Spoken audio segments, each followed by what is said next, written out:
All right, we're continuing our study of the resurrection. This is part 3. Last week we looked at what is called the swoon theory, and that theory teaches that Jesus Christ never even died, therefore he didn't rise from the dead. That teaches that he went into a swoon state, like he fainted, like a coma.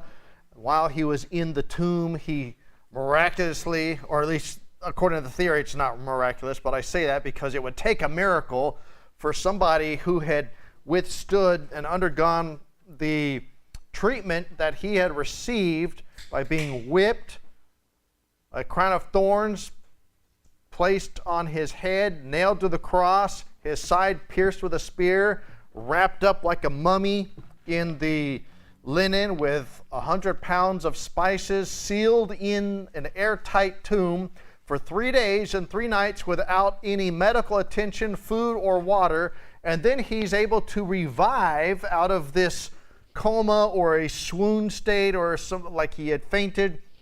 Revive, not just come out of the tomb, but unravel himself through the sticky, mummified linen that he was wrapped up in, have the strength to move the stone undetected by the guards, come out and walk for miles and miles and miles and appear to his disciples and think that he had risen from the dead and deceive them into thinking that he had risen from the dead. That is just so far-fetched. It's kind of like creation versus evolution. I think it takes more faith to believe that that happened than him being resurrected. So today we're going to look at another theory. We're going to conclude next Sunday, Resurrection Sunday, Easter Sunday, whatever you want to call it, with another theory. So we are doing a series of lessons on the resurrection of Christ. Today we're going to look at another theory called the theft theory. Now again, I told you, these theories are actually being perpetuated in the atheistic community, the community of skepticism, people who try to discredit the Bible. These are not just some silly things that I thought up of, or that somebody in some obscure place a long time ago thought up of. These are actually being perpetuated to the point where there are educated men who are called scholars, scholarly men, these liberal theologians, who actually write books and try to perpetuate these erroneous theories in order to discredit the resurrection of Jesus Christ. And as you see, just like we saw last week, this one again, we're going to look at it, we're going to analyze it, we're going to look at the so-called evidences and the counter-arguments and analyze, scrutinize this, pretend that maybe this is on trial in a court of law. We're going to look at how utterly impossible and ridiculous and illogical this is to assume that this theory has any credibility. So the theft theory states that Christ didn't rise from the dead, but that his disciples stole his body from the tomb during the night while the guards slept, and then claimed that he rose from the dead. Turn to Matthew chapter 28. By the way, this theory actually originated at the time that he rose from the dead, and it originated back in Matthew chapter 28 with the enemies of Christ, the Jews. But there are still people who teach this today. Matthew chapter 28. By the way, you might have the tendency to think that the series or these lessons are a potential waste of time.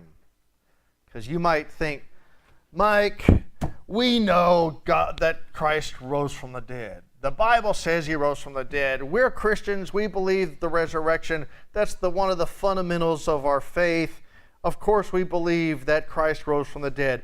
Why are you wasting our time going through this? Because you don't need to convince us that he rose from the dead. We already believe this. Well, first of all, the pastor told me to teach on this. But aside from that, this is not only a good way to reinforce your faith in the resurrection, but you can use this as a good witnessing tool. If you are witnessing to somebody and they try to use some argument like, well, I don't believe that Jesus is the Son of God. I just believe that he was a good teacher. He may have been a prophet, this, that. Ask them, what do you believe happened to Jesus' body? Because most people who don't believe Jesus is the Son of God, most people who don't believe the Bible, they will be very reluctant to say that Christ even rose from the dead. See, once they say that Christ rose from the dead, well, now you have some ammunition. You have to say, how is that possible? If he's not the Son of God, if he's not who the Bible declares him to be. So most people will say, well, I don't believe he rose from the dead. I believe there was a good man, Jesus. He was a revolutionary. He was this. He was a prophet. He was a teacher. He was crucified because he was misunderstood, or he exposed people's hypocrisy. They'll say something along those lines. He was a social reformer, something like that. And then you can ask them, okay, so Jesus was crucified, and then what? What happened to his body? Do you believe he rose from the dead? No, I don't believe he rose from the dead. All right, what happened to his body? And they will likely come up with one of these theories that we're going through, having not really thought it out, but trying to maintain some sort of consistency with their own denial of the resurrection, or maybe hearing or reading something and thinking that they're going to borrow that because it sounded intelligent without them really thinking it out or knowing the details about the Bible. And so you can use this as a witnessing tool. Ask somebody what they believe happened to Jesus Christ's body if they don't believe he rose from the dead. And when they will likely come up with one of these theories, bam, you can just show them, it's so easily show them how it is impossible, and just say, well, okay, if that's true, then how did this happen? And this, and this, and what about this, and what about this? And did you know that this happened? And so explain to me how and why all of these things happened if he did not rise from the dead. Get them to think. Okay? Use reason, use logic. You know, they accuse us of just using or having blind faith, right? Don't they, oh, you Christians, you believe the Bible, you believe everything in the Bible, just because the Bible says it happens, then you believe it? No, not just, well, yes, but there's a reason how I got to that point. Okay, I didn't just wake up someday and say, oh, I believe the Bible. There's reason, there's evidence, there's logic. And so you can go through these things and hopefully persuade somebody that Jesus Christ did rise from the dead. So, the theft theory. Turn to Matthew chapter 28. The theory that somebody stole Jesus' body, and then people thought he rose from the dead, or they lied and tried to convince people that he rose from the dead after stealing his body. Matthew chapter 28, beginning at verse 11, says, Now when they were going, behold, some of the watch came into the city, and showed unto the chief priests all the things that were done. And when they were assembled with the elders and had taken counsel, they gave large money unto the soldiers, saying, Say ye, his disciples came by night and stole him away while we slept. And if this come to the governor's ears, we will persuade him and secure you. So they took the money and did as they were taught. And this saying is commonly reported among the Jews until this day, that somebody came and stole the body. It says in verse 13.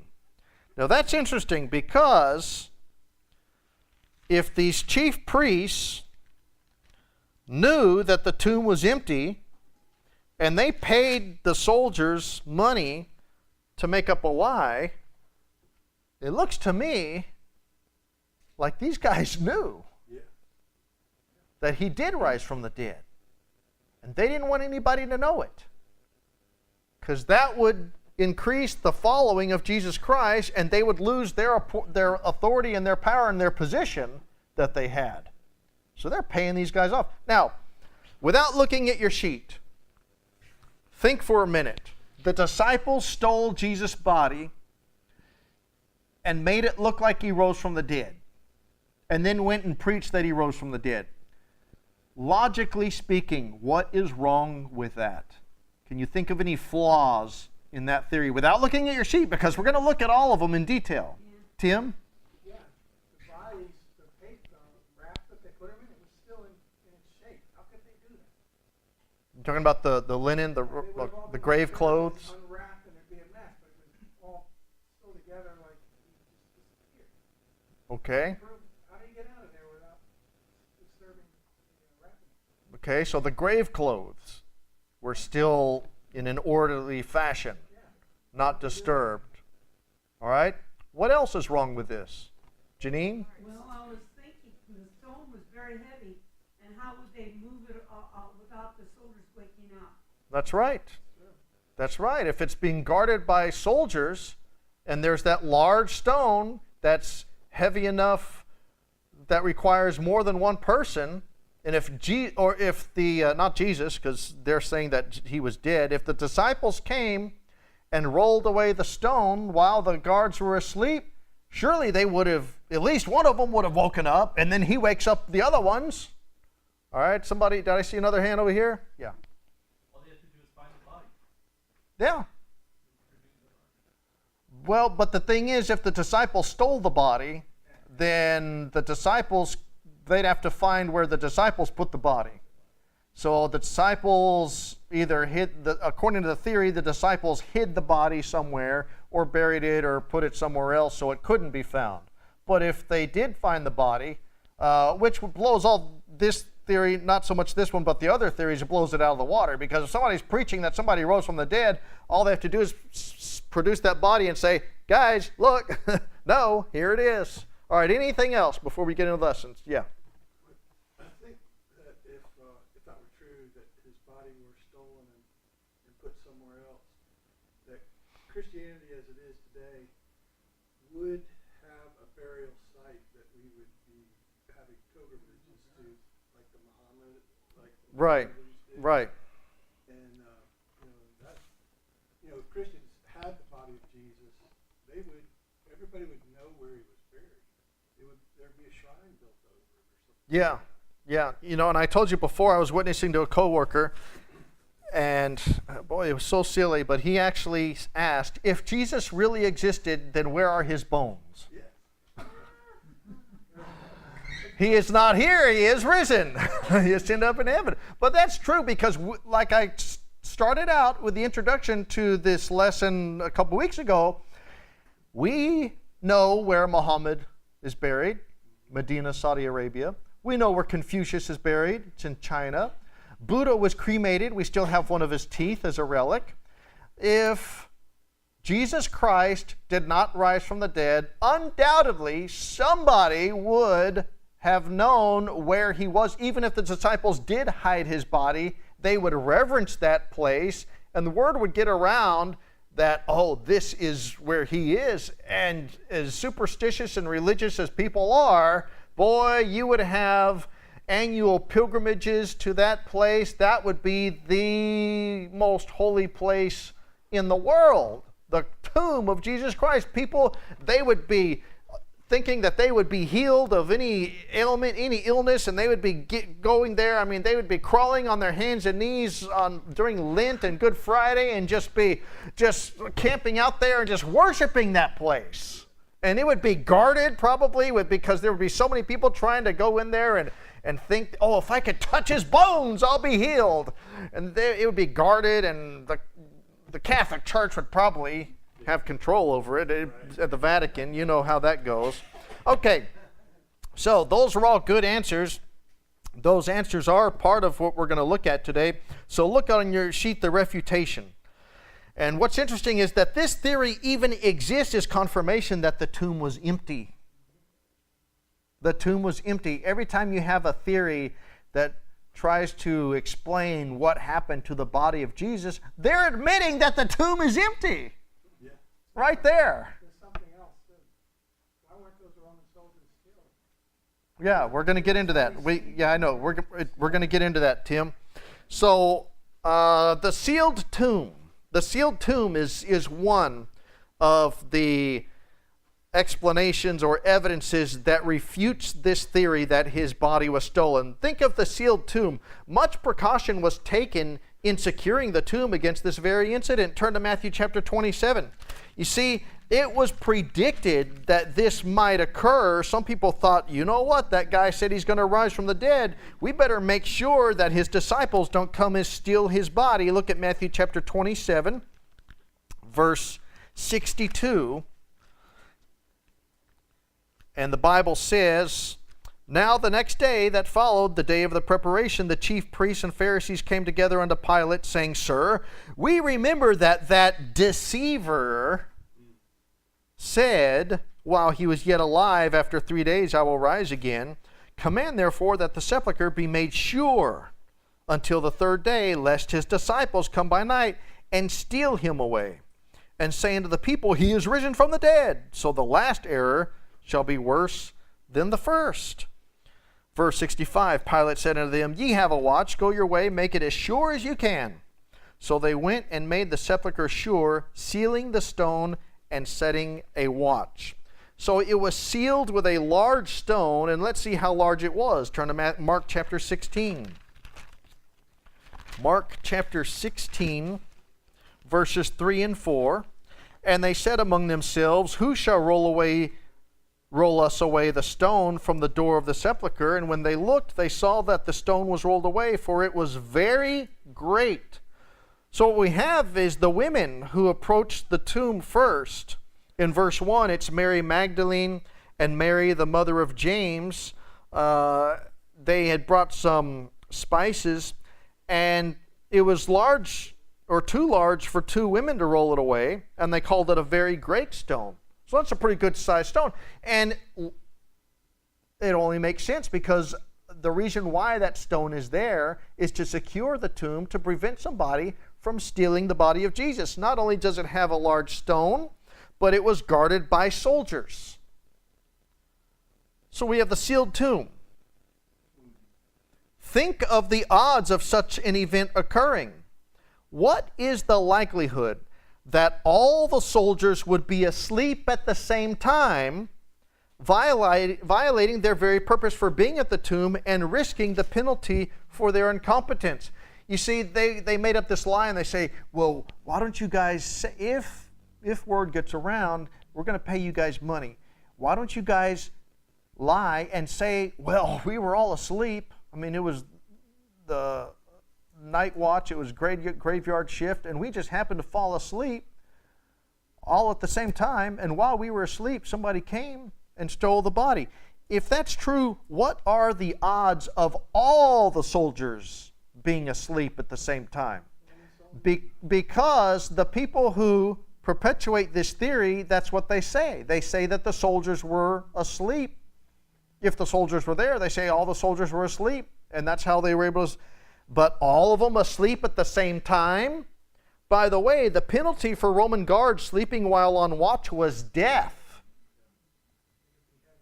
So these guys are there,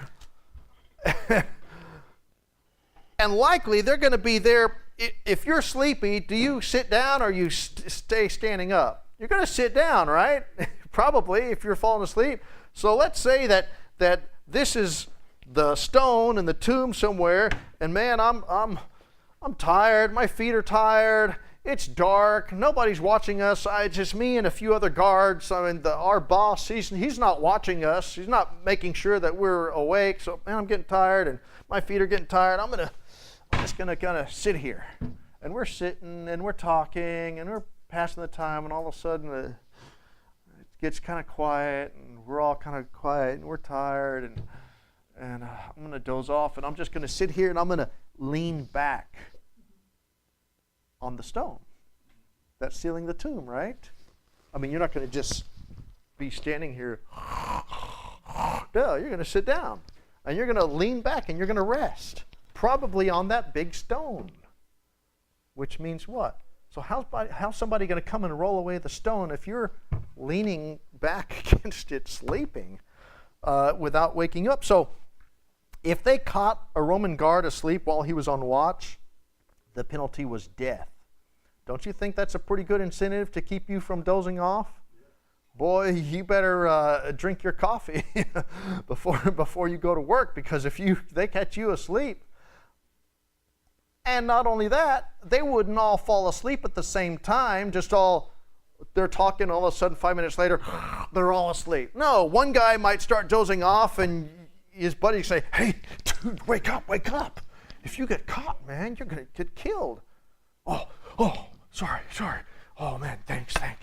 Oh, was I really going to fall asleep? You ever been driving and you kind of doze off, you fall asleep at the wheel, and you catch yourself like, whoa, I don't even remember what happened the past 5 seconds. I could have hit a telephone pole. You start panicking and slapping yourself. Man, I better stay awake.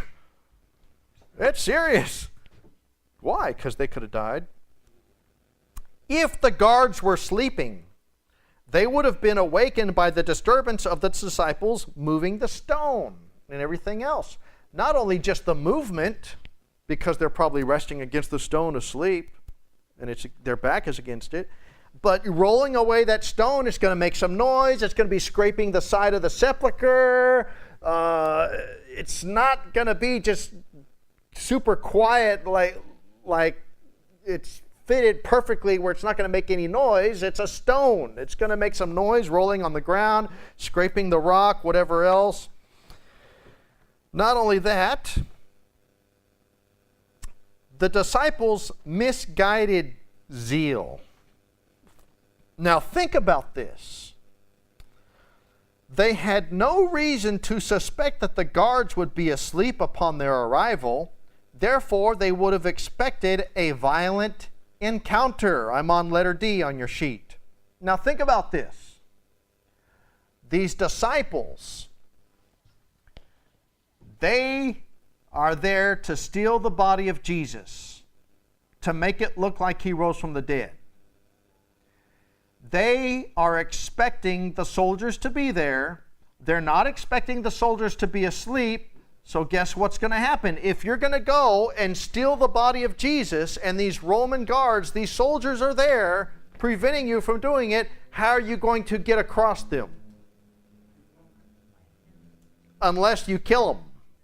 Right? So these disciples, they're going to have to, amongst themselves, say, okay, we've got to devise a plan. Okay, you come around from the back and you disturb them.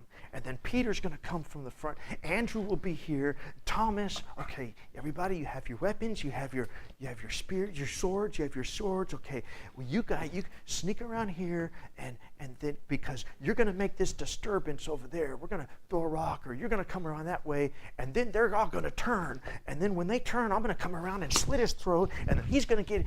I mean.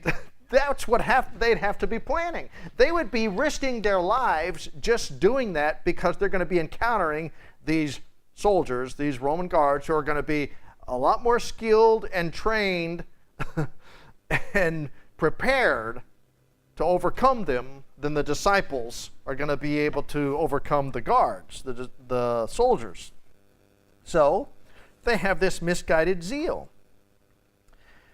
But that doesn't make sense, even if that did happen, because number 2, before Christ was crucified, the fearful disciples forsook him and fled. Do you remember that? Look at Matthew chapter 26. If the disciples were scared to death, and before that, Peter said, No, Lord, we'll die with you. We're going to go down with you. We're with you all the way to the end. And then Peter doesn't even want to admit that he knows the man. Whoa, what happened? Look at Matthew chapter 26, verse 31. Then saith Jesus unto them, All ye shall be offended because of me this night, for it is written, I will smite the shepherd, and the sheep of the flock shall be scattered abroad. That's exactly what happened. Look at verse 56. But all this was done that the scripture of the prophets might be fulfilled. Then all the disciples forsook him and fled. Why? They're afraid that they're going to get crucified with him. They're afraid that they're going to get arrested and crucified with Jesus, so they get scared and they leave.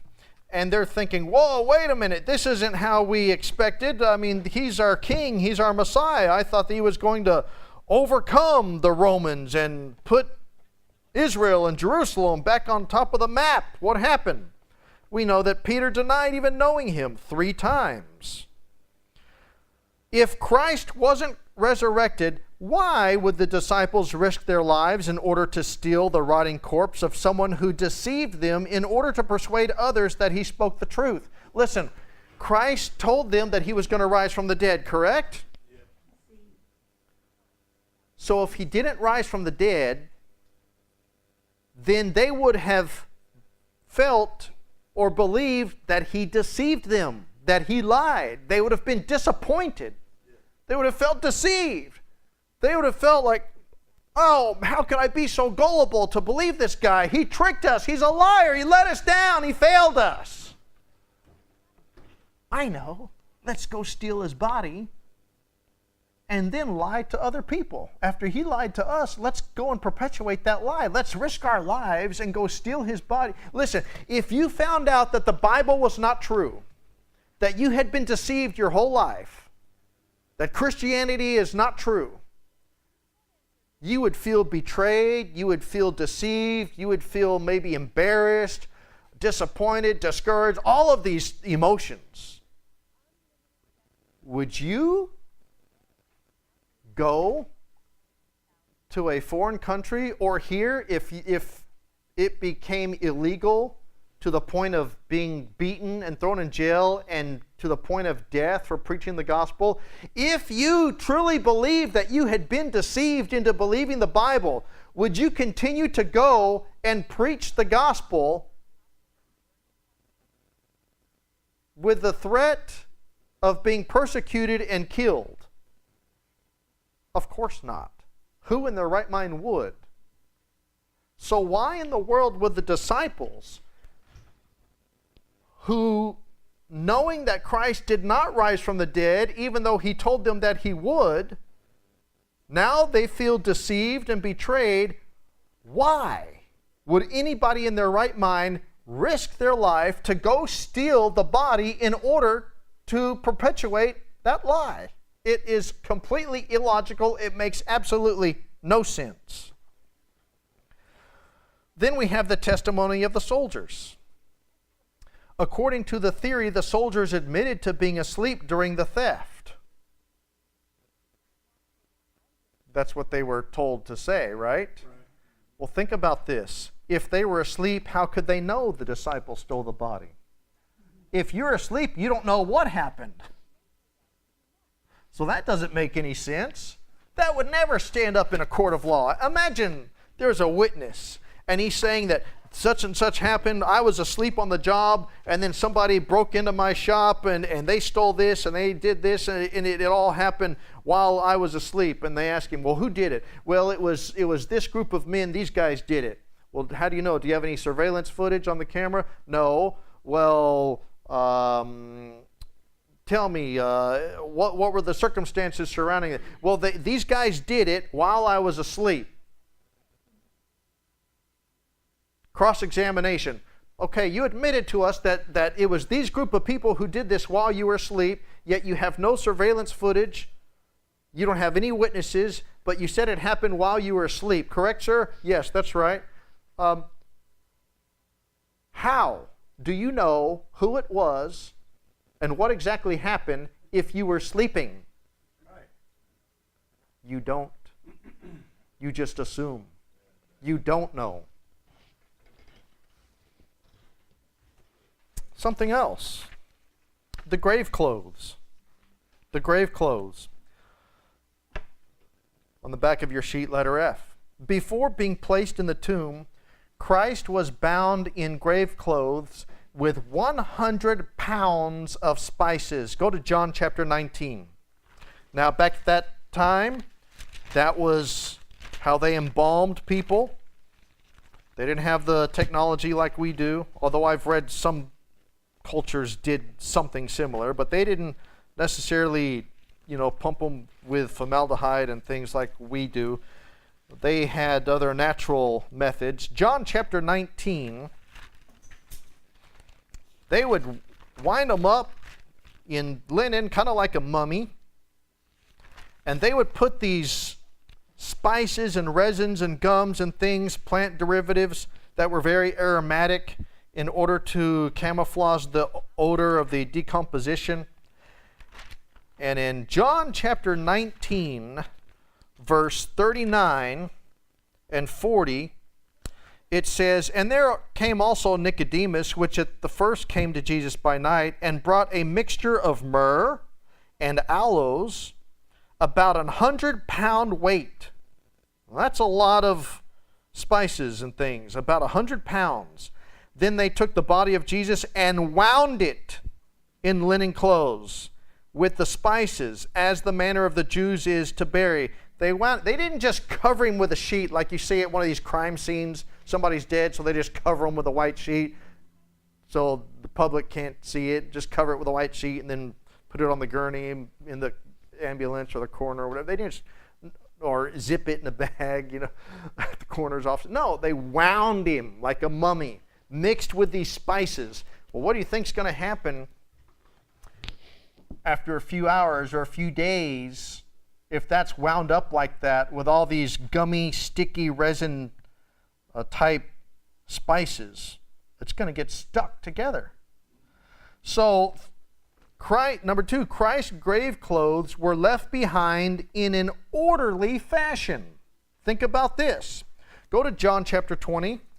In John chapter 20, beginning of verse 4, it says, "So they ran both together, and the other disciple did outrun Peter, and came first to the sepulchre, and he, stooping down and looking in, saw the linen clothes lying, yet went he not in. Then cometh Simon Peter following him, and went into the sepulchre, and seeth the linen clothes lie, and the napkin that was about his head, not lying with the linen clothes, but wrapped together in a place by itself." Now, think about this. Letter A. Number 3. If the disciples stole the body, there was no reason to unravel the grave clothes. Think about this. There's guards that are asleep. They get there, they somehow roll away the stone without waking up the guards, which is highly unlikely. They go in there, and then they see Jesus lying there like a mummy, and they're in there. What is the point of unraveling those grave clothes? Remember, 3 days later, now, remember 100 pounds of spices and myrrh and aloe and all those things, these gummy resins, they're all sticky. The grave clothes would be all stuck together, plus the dried blood from Jesus. Right. It's all stuck together, and he's wrapped up like a mummy. What is the point of these guys unwrapping it while they're in the tomb?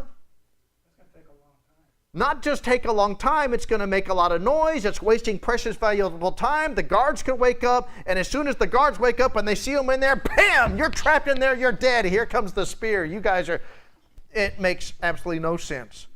Nobody at a crime scene does things like that. Okay? Then, letter A, the grave clothes undoubtedly became stuck together from all the spices, which included myrrh and aloes, which are gummy derivatives of plant resins. The unraveling of the grave clothes would waste valuable time, only increasing their chances of being caught. Not only that, the unraveling of the grave clothes would defeat the very purpose which they served as they aided embalming. The disciples would now be handling a bloody, disfigured, stinking, decaying corpse. Imagine that.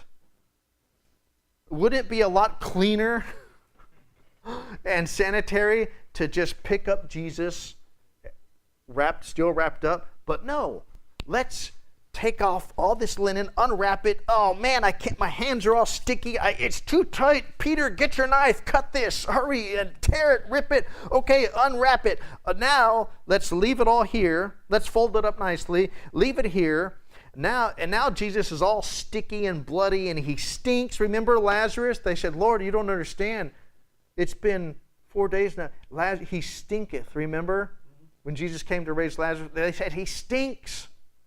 Jesus would have stunk if that was the case. And now they're going to carry him out, his body, without the linen. Bloody, stinky, just what is the purpose of that? It does not make any sense at all. It is completely illogical.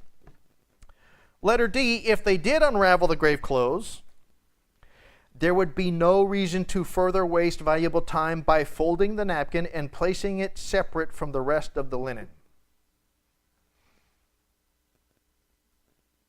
There would be no reason to do that. They would just throw it down and they say, okay, let's go. Let's get out of here. Not only that, there's the disciples' unbelief. The disciples themselves doubted whether Christ would rise from the dead. Go to Luke chapter 18. It's not like the disciples were going around preaching that Jesus was going to rise from the dead, and then they find out he doesn't, so they have to save face and say, oh, we've told too many people. We're too deep in this thing. We've got to carry it out. We've got to make it look like he rose from the dead because we already told too many people. We're going to look like fools. No, look what happened. Luke chapter 18, verse 33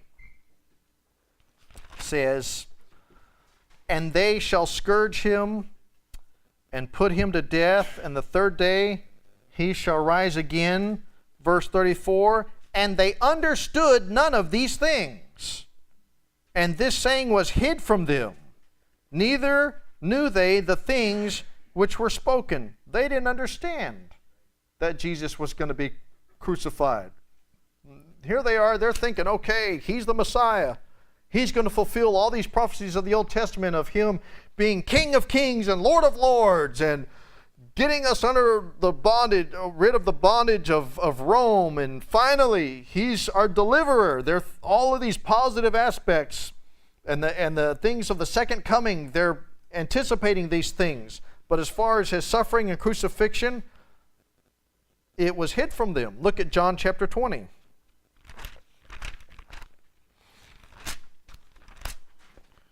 John chapter 20, verse 9.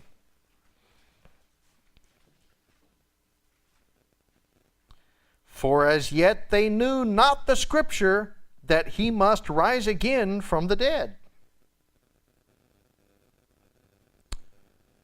They didn't understand it. Many of them didn't believe it was going to happen, even when Jesus told them it was going to happen. Remember, Jesus said, Peter, get thee behind me, Satan. How come? Because Jesus said he was going to die. Jesus said he was going to be crucified, and Peter said, not so, Lord. We're not going to let that happen to you. He said, get thee behind me, Satan. Didn't understand it. In fact, some were doubtful even after hearing of the resurrection. Go to Mark chapter 16. Even when he rose from the dead, some of them still didn't believe.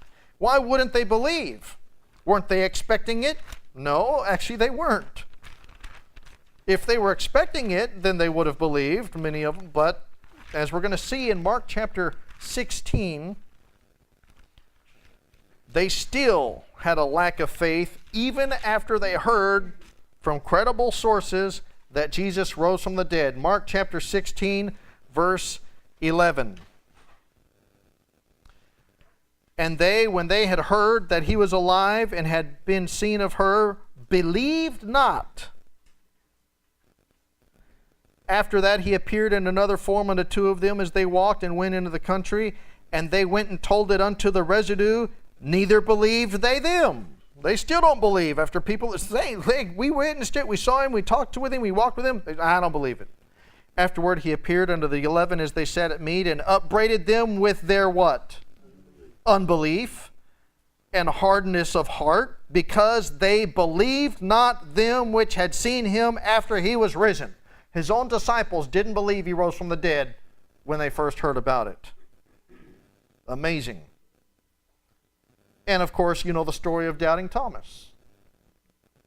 All of the disciples, Thomas, I'm telling you, man, he rose from the dead. We've seen him, Thomas. I will not believe it unless I feel the wounds myself. I will not believe it. Go and look at Luke chapter 24.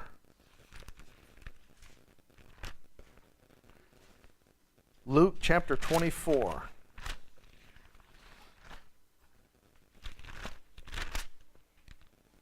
beginning at verse 6. Luke chapter 24, verse 6. He is not here, but is risen. Remember how he spake unto you when he was yet in Galilee, saying, the Son of Man must be delivered into the hands of sinful men and be crucified, the third day rise again. And they remembered his words, and returned from the sepulchre, and told all these things unto the 11, and to all the rest. That's all of them, except for Judas, the 11. It was Mary Magdalene, and Joanna, and Mary the mother of James, and other women that were with him, which told these things unto the apostles. And their words seemed to them as idle tales, and they believed them not. Amazing, isn't it? Go to verse 25. Then he said unto them, this is Jesus Christ finally.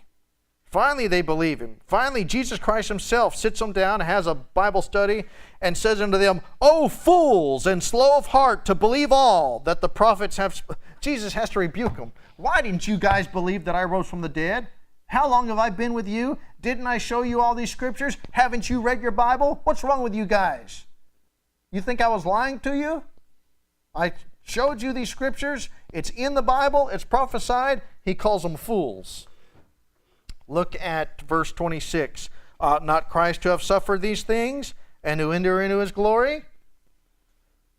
Amazing, isn't it? Now, number 4. If they didn't realize the truth of the resurrection initially, if they didn't even believe that he was going to rise from the dead, it makes no sense that they would seek to fabricate it. Why would you make up a lie about something that you didn't even think was going to happen in the first place? Makes no sense at all. See, this theory would not stand up in a court of law for 5 minutes. And then, if that's not enough, the continuing ministry of the apostles. The apostles went on to preach Christ's resurrection to the world. We know that all through the Bible, all through the New Testament. They were beaten, imprisoned, and eventually martyred for preaching the gospel. Now, if they knew Christ didn't rise, if they had actually stolen his body because he didn't rise from the dead, it is inconceivable that they would devote the rest of their lives to promote a lie and to willingly suffer and die for something they knew to be false. You might find people who will willingly die for something that's not true, that is a lie, but in their mind they think it's true. You will be hard-pressed to find some people who will willingly die for something that they know is a lie. You understand? The terrorists the suicide bombers and the guys who flew the planes into the Twin Towers, you say, what about them? They died for something that was a lie. They believed that they were going to be rewarded in heaven by Allah. What about them? See, they were deceived. They were convinced that what the cause and their religion, they were convinced that that was true. You don't find people who will do that for something that they know is not true. And if Jesus didn't rise from the dead and the disciples actually stole his body, they knew he didn't rise from the dead. So what person in their right mind would go out and preach something to the point of being arrested and beaten and whipped and stoned over and over again and eventually killed and martyred for something that they know is not just a lie, but they actually fabricated the lie themselves after being deceived and being lied to? Makes absolutely no sense. And what about Paul? See, Paul wasn't part of the original 12. According to this theory, Paul wasn't with them stealing the body. How did Paul become convinced that Jesus rose from the dead? Paul was not converted by the disciples. They didn't preach the resurrection to Paul, and then Paul said, oh yeah, that makes sense. Okay, I think I'm going to get saved. That's not how Paul got saved. Paul got saved because he was on the road to Damascus, and Christ himself appeared to Paul, and he was blinded for 3 days, and he heard Christ speak from heaven. He said, You're persecuting me, Paul. I'm the one. So what about Paul's testimony? So that is the theft theory. So whenever somebody tries to repeat this to you, say, well, I think the disciples stole Jesus' body and then went out and said that he rose from the dead. Or somebody else stole the body. See, there's a twist to this theory. Some people say, well, it wasn't the disciples who stole the body, it was grave robbers. It was other people who stole the body. Okay, still, they have to overcome the guards. The guards all have to be asleep at the same time. They have to move the stone without being detected. They have to unravel him and leave the grave clothes in an orderly fashion. And what is the motive for them stealing the body? Grave robbers rob graves for valuables, jewelry and things, gold that are left buried with the person. These things weren't left with Jesus other than the spices and things, and that's not going to be worth anything if it's stuck with the linen and all that. That makes no sense. So you still have all of these illogical assumptions associated with the theory that it was other people, grave robbers, who stole Jesus' body. Doesn't make any sense. So that's that. Anybody have any questions about any of that?